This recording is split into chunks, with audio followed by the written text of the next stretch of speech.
I'm recording this on Sunday, the 29th, but this will go up on Monday, September the 30th. So, election about a month away, but there is early voting that has been taking place in some states across the country. So, technically, the election's already here.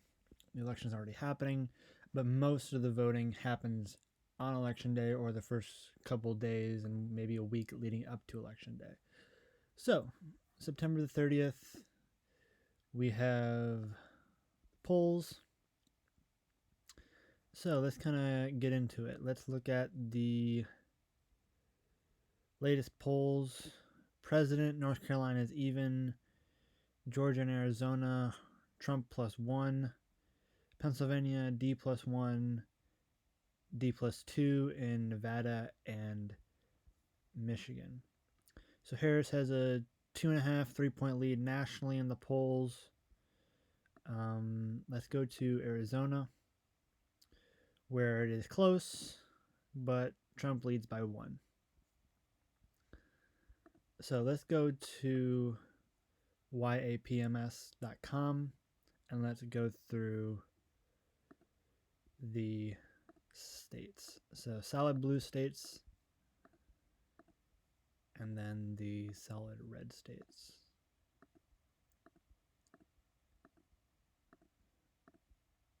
So basically what we have is roughly a tie at Electoral College, because you're going to have Democrats at about 220, 225, give or take, and Republicans are going to have about 219, 220 Electoral College votes.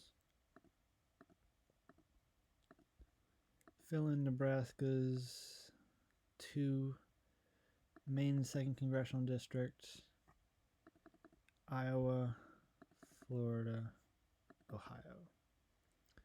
So basically, it's a tie, essentially. It's 220 to 225, but essentially, it's a tie. So if we look at Arizona, Arizona is leaning Trump +1 within the margin of error, but it's leaning towards Trump. So that would put Republicans at 230. Next state we'll go to is Georgia. Trump leads by about half a percentage point, maybe up to a full point. But Georgia and Arizona are a lot alike. They are toss-up, but lean Trump. Okay. Next state we have is Michigan. We'll go to Michigan.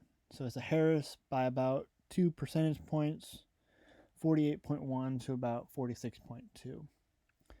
So Harris, 2 percentage point lead in Michigan. We'll put that at light blue because that's a little bit more lean Harris than these that are lean Trump. So Michigan, lean Harris, still toss up, but more lean to the left than anything. Nevada, it was really a tie for a very long time, but now Harris is about 1.5 percentage point lead in Nevada. So Harris is kind of starting to pull away there. So essentially we're tied. 247, 246 is basically a tie. So I'm going to do North Carolina next. North Carolina is a toss-up, but as of right now, Harris is leading by 0.1%. Trump has been leading for a while. Harris is closing the gap and leading by 0.1%. So I'm not going to, I don't know if I even want to shade anything in there at the moment. We'll go to Wisconsin. Wisconsin, Harris has about a 2 percentage point lead. So Wisconsin and Michigan are about 2 percentage points in favor of Harris, while Arizona and Georgia are about 1 percentage point favorites for Trump. The election kind of comes down to Pennsylvania and North Carolina. So for right now, I'm going to leave North Carolina not shaded in because that is quite literally a toss-up, which I did not anticipate happening this election cycle. I thought North Carolina would be in play for the Democrats in like 2028. I didn't expect them to be making a move from North Carolina in 24. Pennsylvania, again, toss-up, but lean towards Harris. And Pennsylvania is 19 electoral college votes. So essentially, Pennsylvania is the election.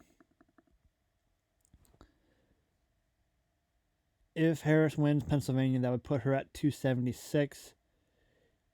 And then we have 16 votes in North Carolina that I don't even know how to shade at the moment, because that is razor thin. That is quite literally a toss of a coin.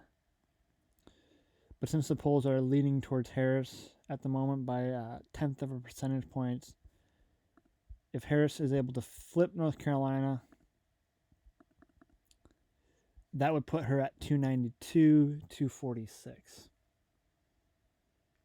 So I'm just going to leave North Carolina not shaded in. So essentially, this is the map as of right now. The Republicans are doing very well in the Sun Belt, leaning, victories in Arizona and Georgia. North Carolina is a toss-up. Democrats are really doing okay really doing well in Wisconsin and Michigan, doing okay in Pennsylvania.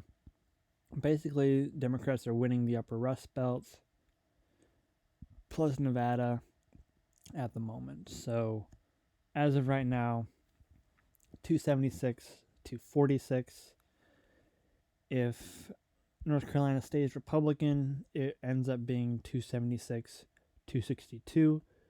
If Democrats are able to flip North Carolina, then that would end up 292, 246. So if Harris is able to win the upper Midwest plus Nevada, that's a win.